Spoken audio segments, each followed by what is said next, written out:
შენი თავი შენ თვითონ უნდა მართო. შენ თავს უნდა უთხრა, მე არ მინდა პარტნიორი. კონდეს ის ცოტა და ვიყო მარტო.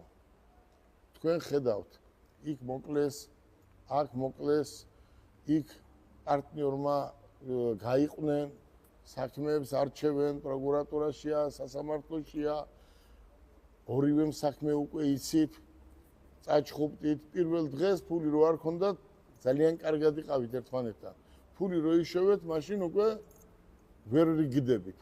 ადგა ეს კაცი და აგერ გაგიხსნა წინ ის, რასაც შენ აკეთება აქ, კონკურენტი გახდით ერთმანეთის, დააგდეთ ფასი, არც შენ ხარ მოგებული ამ დროს და არც შენ.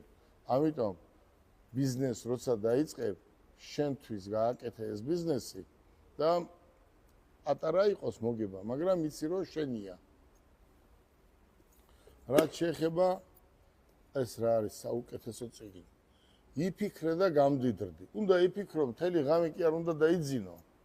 როცა და წამოწვევი, მაშინაც უნდა იფიქრო, რომ აი როგორ შეიძლება გამდიდრდე, ხო?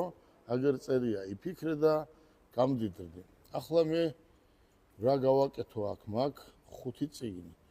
ეს წიგნები არის ძვირფასი წიგნი. ჩემთვის ყველაზე მაგარი წიგნი მაინც არის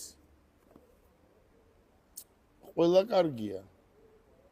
მაგრამ შეჭამი ბაყაყი და ამას გაჩუქებ თქვენ. აკოცე ბაყაყი ეს არის საუკეთესო წიგნი. და ეს აუცილებლად უნდა ისწავლოთ. ამას ისწავლი და ბიზნესის 20-30% უკვე გაკეთებულია გაქვს, ამას თქვენ გაჩუქებთ. ახლა უყურეთ ეს რა არის? გაყიდვების სუპერ ვარსკვლავი, ხო? აი ეს ყველაზე მთავარია, ხო? ყველა მთავარია, ყველა წიგნი ერთმანეთზე უკეთესია. არის გაყიდვების სუპერ ვარსკვლავი. აი ეს წიგნი გასწავლის თუ როგორ უნდა იყიდო და თუ როგორ უნდა გაყიდო. ამას გაჩუქებთ თქვენ. ახლა თქვენთვის ავარჩი ეს წიგნი. უყურე რამდენი ოქრო ახატია ზევით. იფიქრე და გამდიდრდი.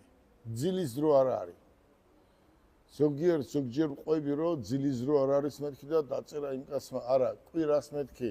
თუ სამუშაოა, ახალგაზრდამ კვირასაც უნდა იმუშაოს და დაისვენე ორშაბათს.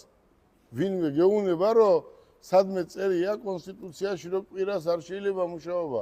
კვირასაც იმუშაო თუ რამე ხეირი არის. და ორშაბათს ხეირი რო არ იქნება დაიძინე ორშაბათს, სამშაბათს, ხო? ამიტომ ეს წიგნი არის იფიქრე და გამდიდრდი. ძილის დრო არ არის.